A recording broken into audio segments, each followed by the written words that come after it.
Congratulations, na-promote pala kayo. Wala pang isang buwan, na-promote kayo ulit. Nakita ko yung video, but sabi nyo nga, may kompleto kayong video, that's why I'm asking you. Baka naman pinapasok nyo nang hindi ko alam. Sabi mo, 2 stars sir, ako na. Ako nag-desisyon nito sir. I don't know if you use the word ako mananagot. So, hindi ko dinideny na pinrevent ko si VP Sara na pumasok based on the request of the president, the former president. Ibig sabihin, maliwanag na ang pumirma ng certification of fit to travel ay hindi kanyang doktor na hindi pinapasok, kundi doktor ng AFP. Kung ganon, yung pag-aaresto ng high-profile persons katulad ni PRRD, kasama sa core function ninyo, investigasyon pa rin ba yun? Sinabi mo nga, Nick, na you said that, oh, sir, ako ang pinakamataas dito. Yes, sir. I'm 2-star, di ba? Yes, sir. Oh, so you stick to that. Pero meron, sir, mga matataas na official dun, sir. At together with me, sir, Sino na mas mataas sa'yo at nagmamando?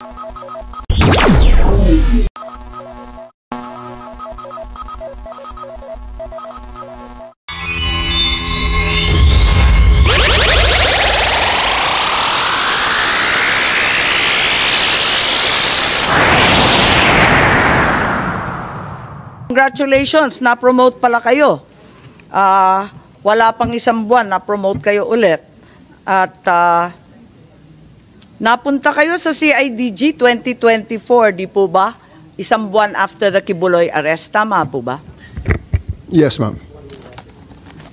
And you were assigned to the CIDG specifically. What would you say are the main mandates of the CIDG? Anong mission nito?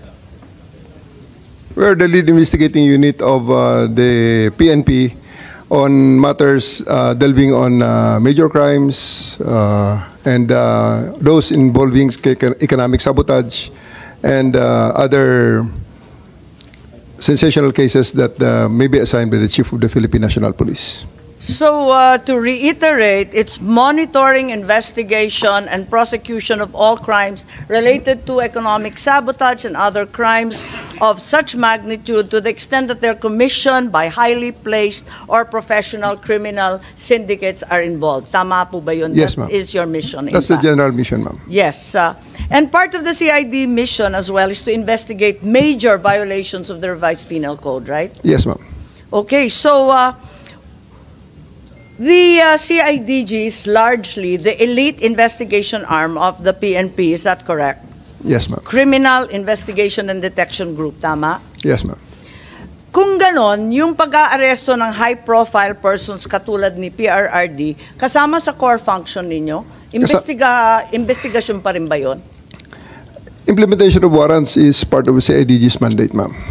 Yes, but it's the after effect. It's not the core function. Bakit kayo naging lead? Kitang-kita naman nung March 11, not only was the CIDG involved in the arrest, kayo pa rin yung lead sa operation. Yes, We can clearly see na kayo ang pinakamataas. You were the highest ranking member of the PNP in many of the videos.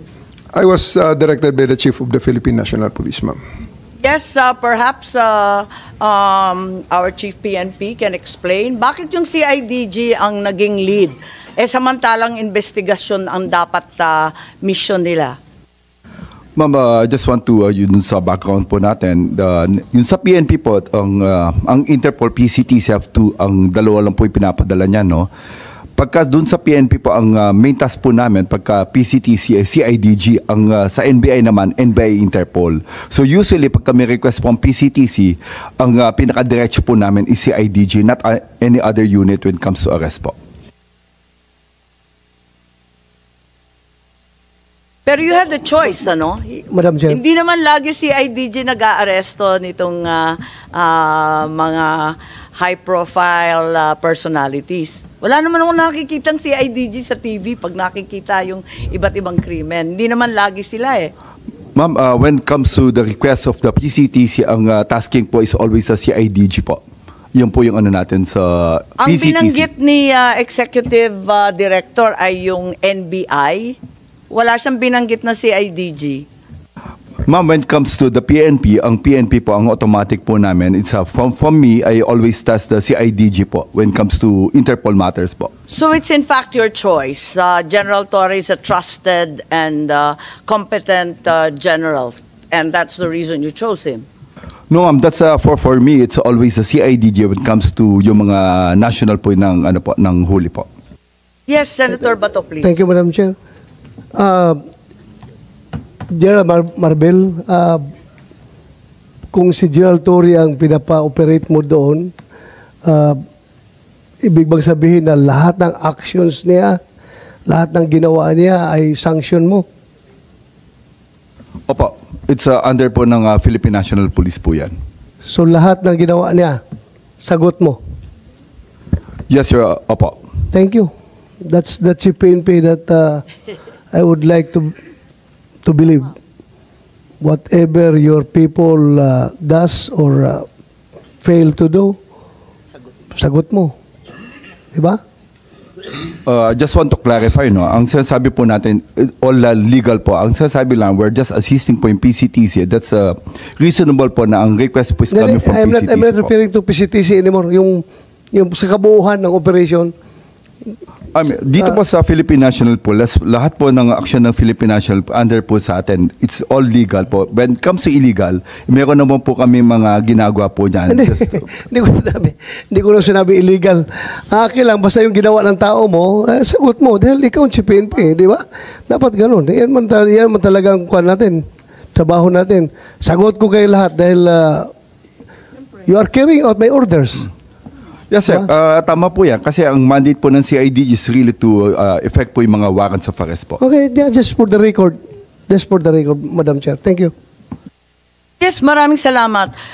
Palibhasa inassign nga ni Chief PNP si General Torre bilang lead ng pag-aaresto kay former President. Masasabi ba natin na yung aresto ni PRRD ay CIDG operation? For detention on the basis of It's a PCTC operation, ma'am, requested to the Philippine National Police. law. Pero kayo ang lead. So ikaw ang masasabi natin. Kitang-kita naman doon sa video. Kayo nagmamando, sangkatutak yung pulis, pero kayo yung pinakamataas ang rango.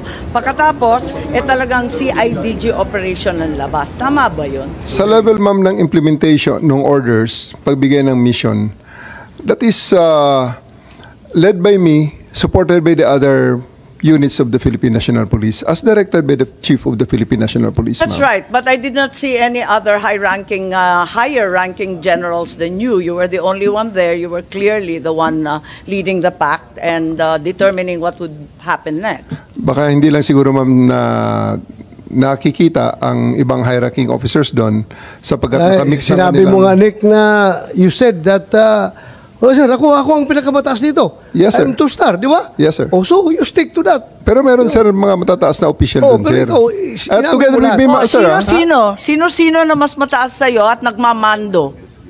Wala naman kasi kaming narinig. Ikaw lang ang nandun. Wala namang masama kung ikaw ang inassign. Di syempre, gagampanan mo, di ba?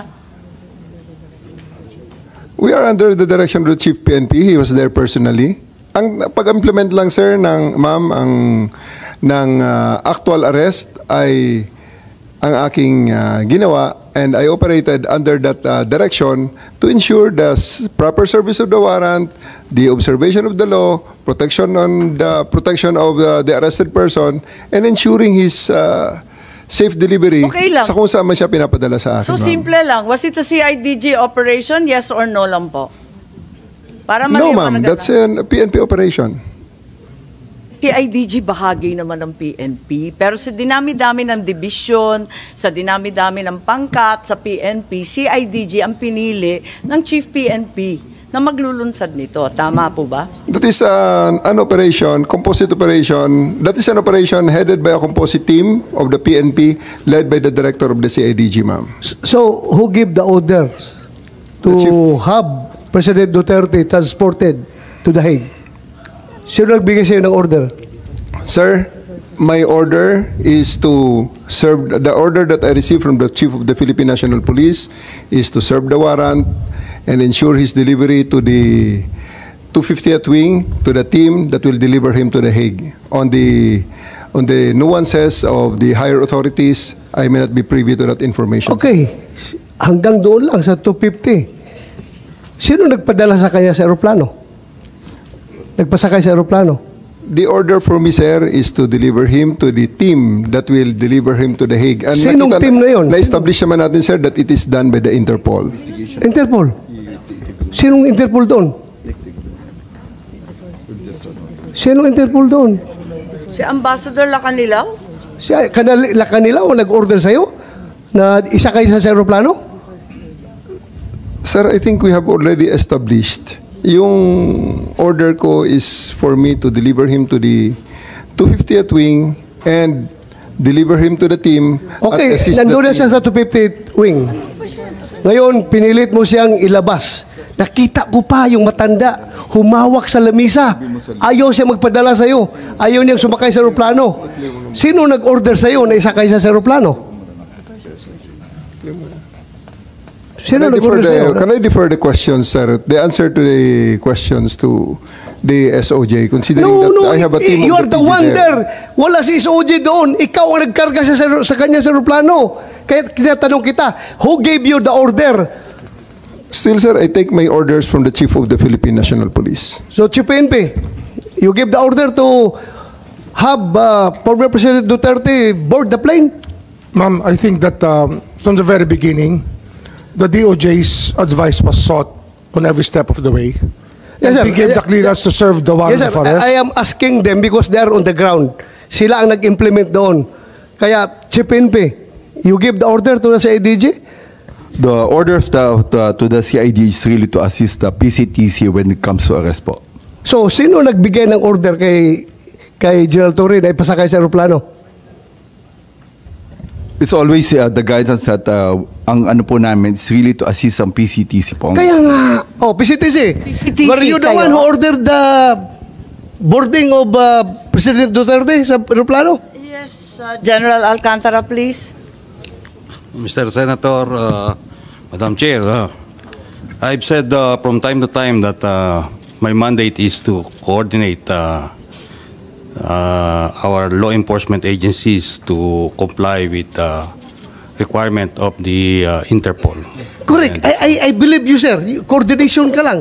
Yes. Coordination ka lang. Pero sinabi ni General Marvel na ikaw daw nag-order sa kanya. That is the limit of my power. Yeah. That's the But limit. according to General Marvel, ikaw daw nag-order sa and kanila that is- na isakay sa aeroplano si And that Pangulong is the Duterte. limit also of my authority. That's my mandate. To My have him. mandate is to coordinate, Coordinate. disseminate. So, for the record, hindi ka nagbigay ng order kay General Marvel na isakay siya sa aeroplano? Hindi. For the record. For the record, I am not the authority to order the arrest, to order the So just boarding of the plane. categorically, did you or did you not give the order to General Marvel? No. No. So, General Marvel, are you lying?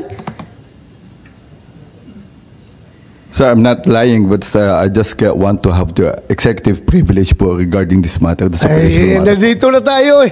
Executive privilege ka dyan. Bakit naging executive privilege? Kanina bigla? sinabi mo, PCTC ang nagbigay ng order. Ngayon, mag-executive privilege ka. Kung sino-sino na tinuro mo. That's why we didn't want to attend the last hearing. hearing because this is what we were expecting, ma'am.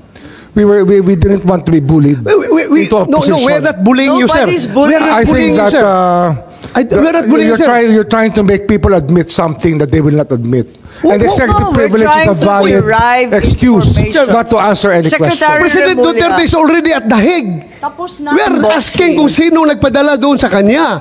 Sino Yun ang nag-order? tanong We're natin. trying to understand every step of As the I said way. earlier, everything was cleared with the DOJ. We are not bullying you, sir. Ha? We want the truth. That's why if we So, try to make a person admit something that should not be admitted, it means that there is something more to it, which is the clearance given by the DOJ was probably the most important part of it, to serve the warrant of arrest and to surrender the person under the law. I'm sorry, Secretary Remulla. I recall that General Torre, nagbigay siya ng interview na sinabi niya, bigyan lang ako ng eroplano. Ako nang bahala dyan. Tama po ba? Yung nabasa ko, na sinabi niyo, ako nang bahala, basta bigyan ako ng eroplano. Nabasa po namin sa media, fake news po ba yun o hindi? Kasi kailangan niyo po talaga siyang ilipad sa daig. General Torre. Please panoorin ninyo, nandyan, arrest him, bring him to the Hague, yun lang. Pakita lang. So paano po General ibinabasa Torre. inyo ni PNP Chief Marbil na how did he say that to you? Na no matter what, we need to fly the former president to the Hague and we need to implement the ICC arrest warrant. Arrest him and bring him to the Hague. Yun na. Simple as that. Arrest him and bring him to the Hague. Sagot ko lang, sir, bigyan mo ko aeroplano. O di ayos. And then the rest, you planned everything. Matagal na yun eh. Ang plano na yan, matagal na yan. Hindi yan spur of the moment eh. Matagal na yan. And nagkataon lang na talagang yun, the opportunity arose.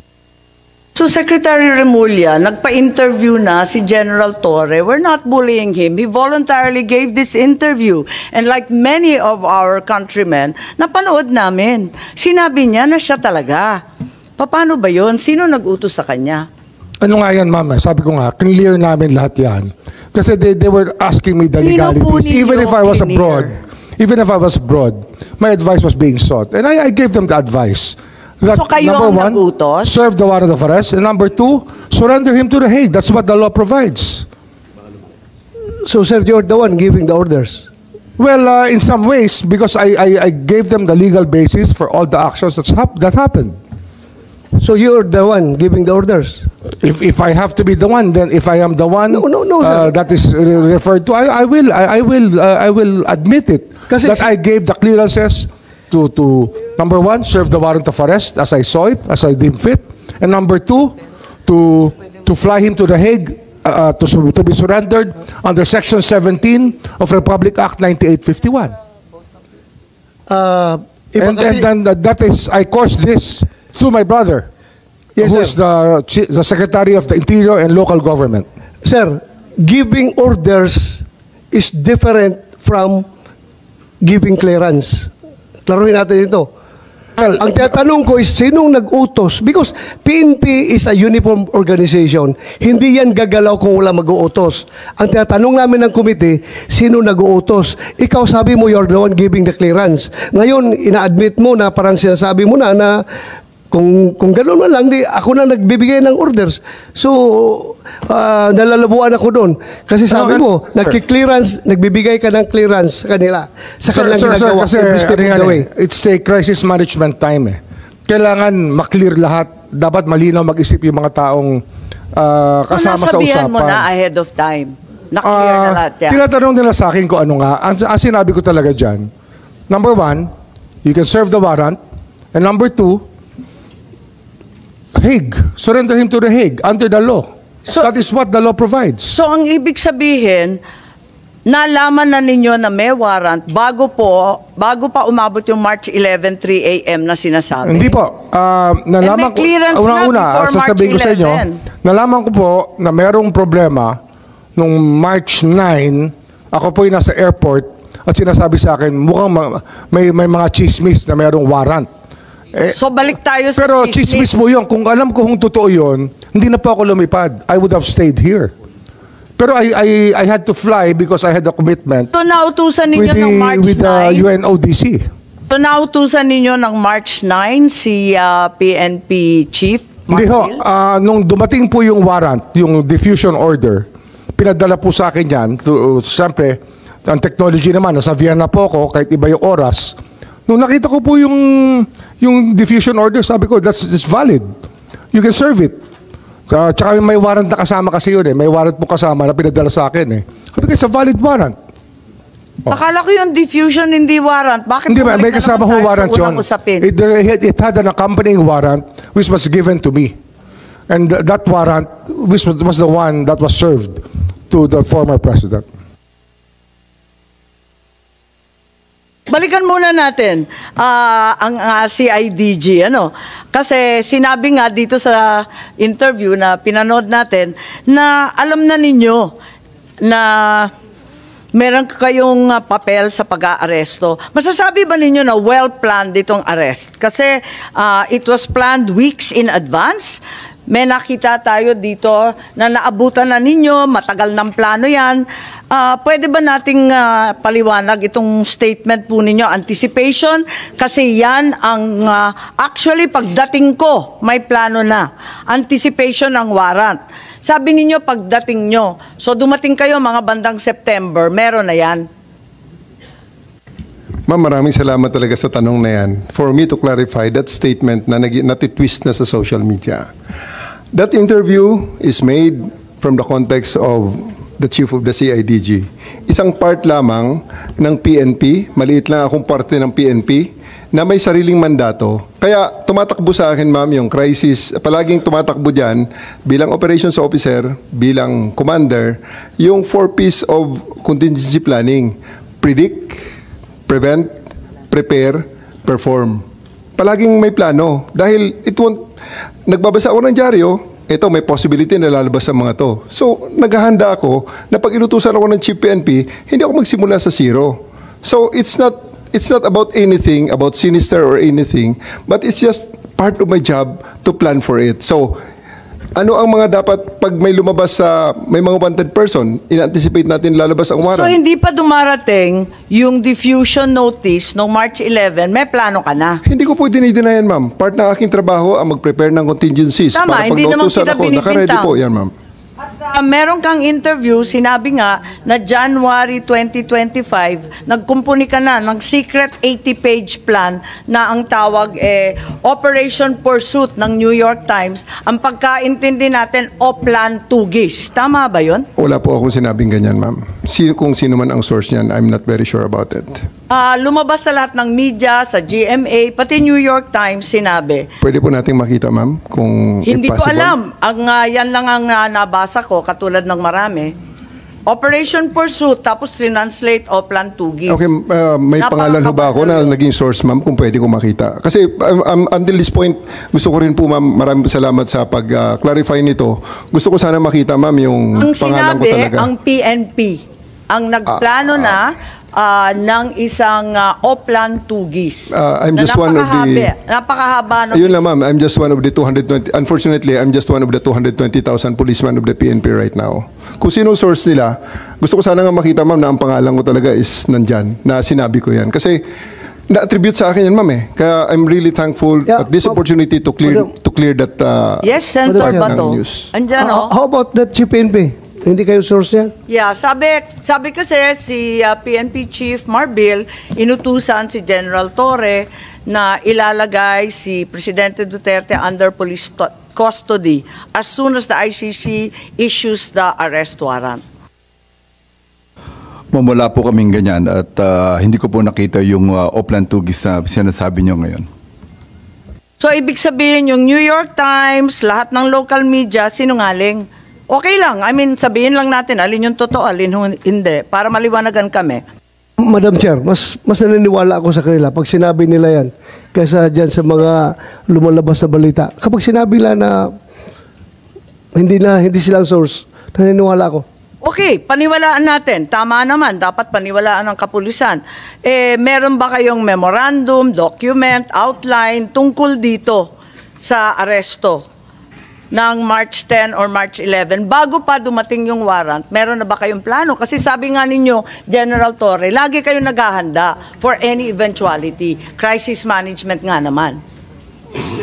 For the specific, yung March 11, ma'am, wala talagang pre-planned na sinasabing itong specific. Kaya on the fly ngayon, ma'am, na ginawa, ma'am. So, everything that was done there, based on the contingencies, meron tayong mga, may situation analysis, may... Pero sinabi rin ninyo, matagal ng plano yan. Yes, ma'am. Naabutan ko na yan. Pagdating ko, meron na yan. Anticipation na kami. Actually, ma'am, ang pinaka-mother of plan yan, ma'am, baka kasi yung pursuit na yan, hindi tugi sa pinagsimulan, baka manhunt. Kaya pursuit, baka manhunt yung manhunt Charlie natin na mayroong ganyan ang PNP. Hindi The accounting of wanted persons. Hindi po, General Torre, kasi may PNP memos for deployment. Pinirmahan ni Chief PNP Marbil, March 10 pa lang. Wala pang arrest warrant, magde-deploy na tayo ng kapulisan sa NCR at pati na rin sa Davao.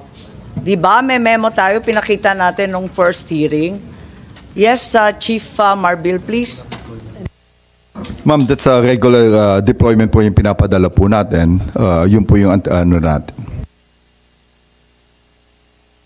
Bakit kayo nagde-deploy? Wala pang warrant?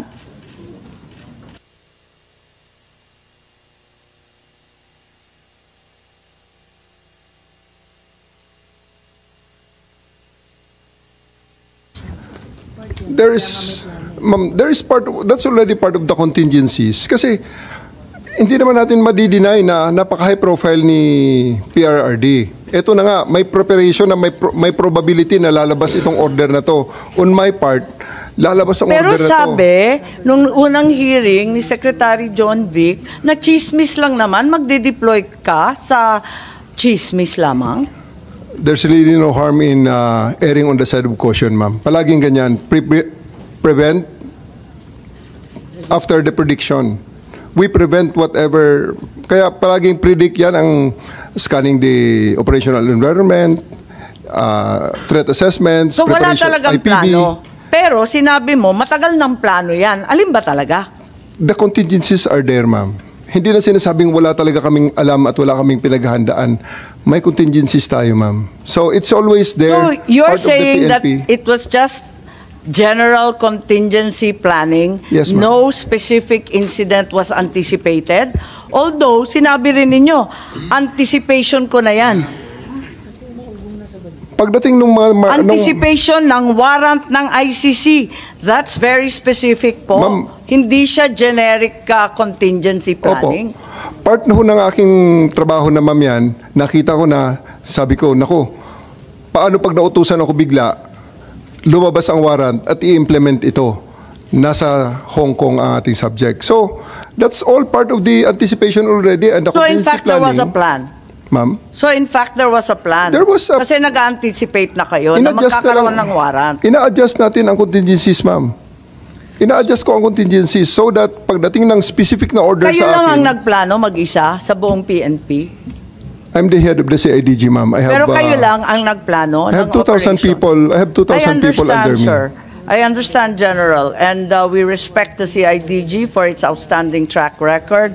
Kaya lang, tinatanong ko lang, kasi sinabi ninyo na iba-ibang grupo ang nagkumpune ng task force o kung ano man ang tawag doon, na iba-ibang bahagi ng PNP, hindi lang naman CIDG, kasi ayaw ninyong tawagin ng CIDG operation. Sino-sino pa ang kasama sa planning dito sa anticipation ng ICC warrant? Thank you very much for the praises to the CIDG, ma'am, first and foremost.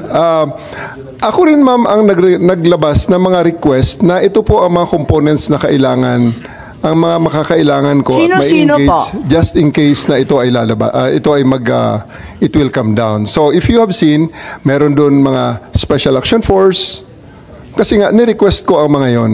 I requested them through the Chief PNP. Sir, I need Special Action Force. I also need the NCRPO to stand by on alert na ang kanilang mga civil disturbance management ay mag-ready rin just in case na magkaroon ng mga rally, magkaroon ng mga mass movements. Ready rin kami So kahit papano, hindi totoo na walang plano kasi may anticipation ka na eh. At saka definitely, ma'am. nananawagan ka na sa iba't Definitely. ibang tropa. Definitely, we are denying that plan from the context of being sinister and really plotting against the former president. It's not like that. We are just making sure that the PNP will be up to its mandate of protecting the peace and order and the well-being of the citizens, even though this an event as controversial as this goes down.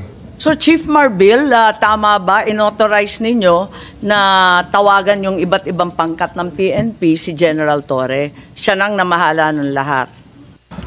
Ma'am, ako po ang in charge po ng Philippine National Police. I just ordered General Torre to prepare. Yun po yung contingency natin. Kasi we heard from the news coming from the former president that there will be an ICC. Pero iba-iba na yung mga grupo na tinatawagan niya. Hindi na si IGG lang. That's ma'am, dun sa atin sa ano natin, meron po yung power ng CIDG that's really to help from other units po. Okay naman po sa Philippine National Police po yan. Okay, eto naman tayo sa mga nangyari doon sa Villamor na, no, sa 250th. Ano na ang nangyari doon? Gusto lang natin malaman at itatanong kung ano nangyari dahil nandito na tayo, no? Umabot na tayo sa Villamor. Was there a time na may binantaan ka o tinakot o pinagsabihan kung sino man doon? At the end of the day, ma'am, everything that happened in the 250th wing is for the purpose of bringing the former president to the plane peacefully. So, nandun yung continuum on the application of forces. So, nandun yung pakiusap muna na ginawa namin simula pa nang siya ay ma-take into custody up to nang isasakay na siya. So, continuum forces, pakiusap and everything. And kailangan there's always a time to tell them that... Parang hindi na pakiusap ang nangyari. Yes, ma'am. Kasi inaresto na ninyo si Attorney Medialdeo, sabi ninyo, obstruction of justice, tama? Force continuum, ma'am. At na sinabi hindi na ninyo sa pakiusap. doon sa last hearing natin, under oath, sinabi naman ninyo na talagang hinandcuff ninyo at binasahan na ninyo ng Miranda, Because tama? on the force continuum, ma'am, pataas ang application of force. Pinakiusap ko, 10 oras na nakikiusap, hindi masunod, and alas 12 na, mag-alas 10 na, lilipad ng aeroplano. Pero teka, in-elevate ko ng konti. So, I became forceful at that time. Okay. Pero ang tanong, bakit inaresto? May paghadlang ba sa proseso ng batas? May tunay ba na obstruction of justice? May panahon ba na pinigilan ni E.S. Medialdea kung sino man testigo na magsalita? Binago ba niya? Sinira ba niya yung mga dokumento? Tinago ba niya ang makakatakas na suspect? Lahat ng obstruction of justice, may pekeng pangalan ba na binigay? Pinagtatanggal niya na paglitis ng isang krimen, lahat ba yun? Talagang obstruction of justice. Alin bahagi dyan ang obstruction? Ang specific po ng ginawa ni E.S. Medialdea para siya ay aking arestuhin sa obstruction of justice, he prevented me from taking physical custody of President Duterte so that he can be boarded on the bus that will bring him on the plane. Yun na, ma'am. Kaya part yun, I read him his right. Kaya pataas na pataas, ma'am, ang level ng... So talaga How did he prevent you? Kasi ang nakita ko naman, naglagay lang naman siya ng upuan dun para upuan ng dating Pangulo. He's placing himself between me and the former president, ma'am. Umarang siya. Kaya ba niyang harangan yun? Daan-daan pulis ang kasama mo? Ako, ma'am, personal na hinarang niya, which is kailangan ko siyang alisin so that I can actually order my men to take custody of the former president and bring him to The Hague. Ang dami-dami po ninyo. May kakayahan ba o kapangyarihan si E.S. Medialdea na hadlangan ka at yung libo-libong kapulisan na dalhin si PRRD sa Hague? Yes, ma'am. Kasi nung nandun siya, hindi namin nagawa. Pero inaresto ko siya, nagawa namin, ma'am. Tama ba yun? Klaro ba kayo na ang ginawa lang, ang sinabi nyo sa last hearing, ang sabi ninyo, he was blocking my way, preventing us. He placed another chair at the side of the president for the former president to sit. Yun lang, naglagay lang ng upuan. Obstruction of justice na ba yan? Opo, ma'am. Kasi, ma'am, kung hindi siya umalis doon, hindi namin talaga maisakay sa bus si former president. Kaya nga... Dahil lang sa isang upuan? No, ma'am. Pag umupo siya uli, problema na uli yun, ma'am. Paano namin siya mapalakad? Di, bubuhatin namin siya. Libo-libo which is, I really don't want to do. Yes, ma'am. Apakaklaro naman sa PD 1829. Yung obstruction of justice, iilan lang naman ang patakaran, ilan lang yung pamamagitan para obstruction. Wala namang sinasaad doon na, lalagyan mo ng upuan para maupo yung matanda. Meron bang ganun?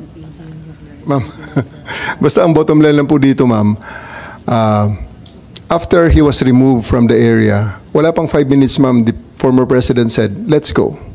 Kaya siya ay sumakay ng What bus. particular mode? Wag mong gawing justification yan na General Torre na porque handcuff mo na si A.S. Villaldia, 5 minutes, nadala mo na kaagad si Pangulong Duterte sa aeroplano. Ang tanong dito ngayon, yung pag-handcuff mo ba, ano justification mo? Yun lang naman. Yun naman, bakit?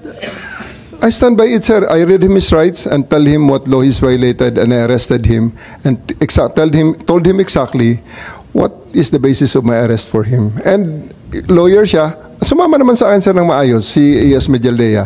Actually, hindi ko na nga Sino hindi nailagay sasama doon? Kadami ninyo doon. Kaya nga, sir. Na ninyo. Ganun lang talaga, sir, siguro. Dahil there's really a need to put an end on everything at that night na kailangan matapos na yung situation. Balik tayo. Ilang beses mo na inulit-ulit. Hulihin si President Duterte at dalhin sa dahig. Yun talaga mission mo. Yes, sir. Sino nag-order sa'yo? The Chief of the Philippine National Police, sir.